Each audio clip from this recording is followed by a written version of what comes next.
Assalamualaikum. Sa palagay niyo ba parang hindi na gumagana yung mga apps niyo or hindi niyo na siya ma-open?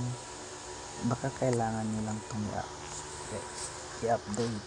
I-search niyo lahat kung na-update ba. Kailangan i-update yung apps na Facebook para hindi siya ma-hang or Messenger. Search niyo para at least na-update niyo to, maganda yung takbo ng apps na ginagamit niyo for everyday. And sa akin naman, okay naman yung mga apps ko. Tapos may tutorial naman ako na makikita dito. Ito. Assalamualaikum.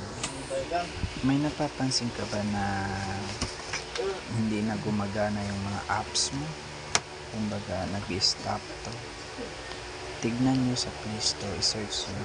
Bawa kung Facebook man to, search nyo sa Play Store.